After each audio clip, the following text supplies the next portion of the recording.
आकाशवाणी गोरखपुर से प्रादेशिक समाचार।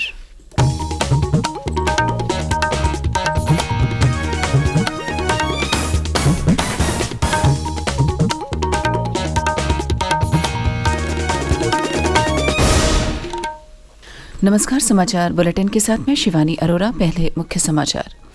प्रदेश भर में आज से शुरू हो रहा है महास्वच्छता अभियान। मुख्यमंत्री योगी आदित्यनाथ अयोध्या से करेंगे शुरुआत। श्री राम मंदिर में प्राण प्रतिष्ठा समारोह की तैयारियां जोरों पर। देश विदेश के जाने माने कलाकार रामलीला का करेंगे मंचन। मुख्यमंत्री योगी आदित्यनाथ गोरखपुर में मिशन शक्ति कार्यक्रम में हुए शामिल। कहा, राज्य सरकार महिलाओं के सशक्तिकरण के लिए है प्रतिबद्ध। चलाई जा रही हैं कई योजनाएं। और राज्य के विभिन्न जिलों में ठंड और शीतलहर का प्रकोप जारी। मौसम विभाग ने ठंड और बढ़ने की जताई संभावना। अब समाचार विस्तार से। प्रधानमंत्री नरेंद्र मोदी के आह्वान पर प्रदेश के विभिन्न जिलों में आज से महास्वच्छता अभियान की शुरुआत होगी। अयोध्या में भगवान श्री राम की प्राण प्रतिष्ठा के पहले देश के हर छोटे बड़े मंदिर और तीर्थ स्थल की सफाई के लिए प्रधानमंत्री ने देशवासियों से अपील की थी। प्रदेश में महास्वच्छता अभियान का नेतृत्व मुख्यमंत्री योगी आदित्यनाथ करेंगे। वह अयोध्या के लता चौक से इस अभियान की शुरुआत करेंगे। हमारे संवाददाता की एक रिपोर्ट। प्रधानमंत्री नरेंद्र मोदी ने देश के प्रत्येक नागरिक से आज से अपने नजदीकी मंदिरों और धार्मिक स्थलों पर स्वच्छता अभियान में भाग लेने का आह्वान किया था। उत्तर प्रदेश में इस महास्वच्छता अभियान का नेतृत्व मुख्यमंत्री योगी आदित्यनाथ करेंगे, जो आज अयोध्या के लता चौक से इस अभियान की शुरुआत करेंगे। कई मंत्री, सांसद और अन्य जनप्रतिनिधि अलग अलग जिलों में स्वच्छता अभियान में शामिल होंगे। यह अभियान 22 जनवरी तक चलेगा।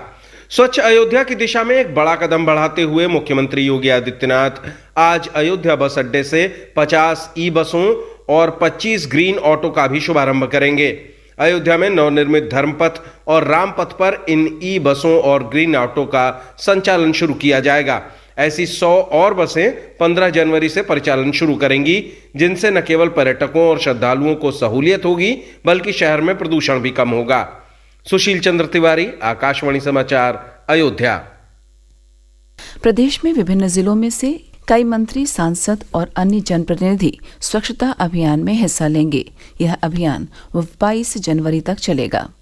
अयोध्या बस अड्डे से मुख्यमंत्री द्वारा 50 ई बस और 25 ग्रीन ऑटो की शुरुआत की जाएगी, जिससे श्रद्धालुओं को सुविधा मिलने के साथ साथ प्रदूषण में भी कमी आएगी। फर्रुखाबाद जिले में भी आज से 22 जनवरी तक विशेष सफाई अभियान चलाया जाएगा। इस संबंध में वहां के जिलाधिकारी ने कल एक विशेष समीक्षा बैठक की। हापुड़ जिले के 273 ग्राम पंचायतों में आज से विशेष सफाई अभियान चलाया जाएगा। अयोध्या के श्री राम मंदिर में आगामी 22 जनवरी को प्राण प्रतिष्ठा समारोह की तैयारियां जोर शोर से चल रही हैं। इस दिन विभिन्न प्रकार के सांस्कृतिक कार्यक्रमों, पारंपरिक लोक कथाओं और आध्यात्मिक कार्यक्रमों का आयोजन होगा। इस आयोजन को विश्व स्तरीय बनाने के लिए देश विदेश के जाने माने कलाकार रामलीला का मंचन करेंगे। प्राण प्रतिष्ठा समारोह को भव्य और दिव्य बनाने के लिए राज्य सरकार भी अनेक पहल कर रही है। इस क्रम में अयोध्या में फ्लोटिंग स्क्रीन के जरिए प्राण प्रतिष्ठा का कार्यक्रम दिखाया जाएगा। यह फ्लोटिंग स्क्रीन अयोध्या के चौधरी चरण सिंह घाट पर तैयार किया जा रहा है। शुरू में 3 किलोमीटर के दायरे में इसका संचालन किया जाएगा। देश की सबसे बड़ी फ्लोटिंग स्क्रीन अयोध्या की आध्यात्मिक, सांस्कृतिक, पौराणिक तथा विकास गाथा की अलग ही कहानी बयां करेगी। इस बीच मॉरिशस सरकार ने 22 जनवरी को अयोध्या में प्राण प्रतिष्ठा के दिन हिंदू धर्मावलंबियों के लिए दोपहर 2 बजे से 2 घंटे की विशेष छुट्टी की घोषणा की है। अमेरिका में भी प्राण प्रतिष्ठा कार्यक्रम को लेकर वहां के हिंदू धर्मावलंबियों में काफी उत्साह है। विश्व हिंदू परिषद के अमेरिका प्रकोष्ठ के सहयोग से वहां के 10 से अधिक प्रांतों में हिंदुओं ने 40 से ज्यादा पोस्टर और बोर्ड लगाए हैं। उधर प्रदेश भर में प्राण प्रतिष्ठा समारोह का उल्लास है।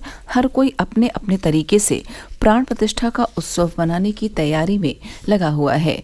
इस दौरान अनेक स्थानों पर सांस्कृतिक कार्यक्रमों के आयोजन का सिलसिला जारी है। प्राण प्रतिष्ठा कार्यक्रम के मद्देनजर अयोध्या का प्रवेश द्वार कहे जाने वाले बाराबंकी जिले का कायाकल्प किया जा रहा है। राज्य में कल से 22 जनवरी तक अयोध्या से गुजरने वाली सभी ट्रेनों का मार्ग परिवर्तित कर दिया गया है। वहीं कुछ ट्रेनों को रद्द भी किया गया है। लगभग 35 ट्रेनों का मार्ग बदला गया है। अयोध्या दिल्ली वंदे भारत एक्सप्रेस सहित कई ट्रेनें रद्द कर दी गई हैं। रेलवे ने यह फैसला अयोध्या धाम रेलवे स्टेशन पर दोहरीकरण का काम पूरा करने के परिप्रेक्ष्य में किया है। इस दौरान लोग अयोध्या पहुंचने के लिए बस सेवाओं का उपयोग कर सकते हैं। 22 जनवरी के बाद श्रद्धालुओं के लिए अयोध्या पहुंचने के लिए 100 से ज्यादा ट्रेनें चलाई जाएंगी। प्रादेशिक समाचार आप आकाशवाणी गोरखपुर से सुन रहे हैं। यह समाचार बुलेटिन हमारे YouTube channel AIR news Gorakhpur और ट्विटर हैंडल AIR News_GKP पर भी उपलब्ध है। मुख्यमंत्री योगी आदित्यनाथ ने कल गोरखपुर में मिशन शक्ति योजना के तहत 1150 जरूरतमंद महिलाओं को सिलाई मशीन वितरित किया। इस अवसर पर अपने संबोधन में मुख्यमंत्री ने कहा कि आधी आबादी के सशक्तिकरण के बिना हम भारत को सशक्त और समर्थ नहीं बना सकते। महिलाओं को स्वावलंबी बनाने के लिए राज्य सरकार ने अनेक कार्यक्रम शुरू किए हैं। इससे पहले मुख्यमंत्री ने गोरखनाथ मंदिर परिसर में जनता दर्शन के दौरान जन समस्याएं भी सुनी। गोरखपुर और आसपास के क्षेत्रों से आए लोगों ने आवास और पेंशन सहित विभिन्न समस्याओं से मुख्यमंत्री को अवगत कराया। मुख्यमंत्री ने मौके पर मौजूद अधिकारियों से कहा कि जिन लोगों ने आवास और गंभीर बीमारियों के इलाज के लिए आर्थिक सहायता की जरूरत बताई है, उन्हें प्राथमिकता के आधार पर मकान उपलब्ध कराए जाएं और इलाज के लिए आर्थिक सहायता का एस्टीमेट शासन को भेजा जाए। मुख्यमंत्री ने अधिकारियों को निर्देश दिए कि जन समस्याओं के निस्तारण में किसी तरह की शिथिलता न बरती जाए। मुख्यमंत्री गोरखपुर महोत्सव के समापन समारोह में भी शामिल हुए। इसके अलावा गोरखपुर से ही उन्होंने प्रदेश भर के ग्राम प्रधानों और पंचायत प्रतिनिधियों से वर्चुअल संवाद करते हुए श्री रामलला के प्राण प्रतिष्ठा से पहले पूरे प्रदेश को साफ सुथरा और सुंदर बनाने का आह्वान किया। रक्षा मंत्री राजनाथ सिंह ने सीमा सड़क संगठन अथवा जनरल रिजर्व इंजीनियर फोर्स के लिए कार्यरत अस्थायी मजदूरों के लिए समूह बीमा योजना शुरू करने को मंजूरी दे दी है। इस योजना में मजदूर की मृत्यु होने पर परिवार या करीबी परिजन को 10 लाख रुपए की राशि देने का प्रावधान है। रक्षा मंत्रालय ने कहा कि यह योजना खतरनाक कार्यस्थलों, खराब मौसम, दुर्गम इलाकों और व्यवसाय जन्य स्वास्थ्य खतरों को ध्यान में रखते हुए लागू की जा रही है। राज्य के अधिकांश जिलों में ठंड और शीतलहर का प्रकोप जारी है। मौसम विभाग ने ठंड अभी और बढ़ने की संभावना जताई है। वहीं कुछ जिलों में हल्की बूंदाबांदी भी हो सकती है। अगले 2 दिनों तक राज्य के कई जिलों में सुबह कोहरे के बाद हल्की धूप निकलेगी, लेकिन पछुआ हवा चलने की वजह से तापमान में गिरावट आएगी। मऊ, कुशीनगर और देवरिया समेत प्रदेश के विभिन्न जिलों में कड़ाके की ठंड के कारण जनजीवन के बुरी तरह से प्रभावित होने के समाचार मिले हैं। केंद्रीय युवा मामले और खेल मंत्री अनुराग सिंह ठाकुर ने घोषणा की है कि उनका मंत्रालय अगले 2 महीनों के भीतर देश भर में 1000 खेलो इंडिया केंद्र स्थापित करेगा। नागपुर के यशवंत स्टेडियम में आयोजित एक कार्यक्रम के दौरान उन्होंने कहा कि यह केंद्र खेलो इंडिया योजना के तहत स्थापित किया जाएगा। खेल मंत्री ने बताया कि पहले जहां खेल का बजट सिर्फ 800 करोड़ रुपए का था, उसे अब केंद्र सरकार ने बढ़ाकर 3200 करोड़ रुपए कर दिया है। इस मौके पर केंद्रीय सड़क परिवहन और राज्य मार्ग मंत्री नितिन गडकरी भी मौजूद रहे। और अंत में इस बुलेटिन के मुख्य समाचार एक बार फिर। प्रदेश भर में आज से शुरू हो रहा है महास्वच्छता अभियान। मुख्यमंत्री योगी आदित्यनाथ अयोध्या से करेंगे शुरुआत। श्री राम मंदिर में प्राण प्रतिष्ठा समारोह की तैयारियां जोरों पर। देश विदेश के जाने माने कलाकार रामलीला का करेंगे मंचन।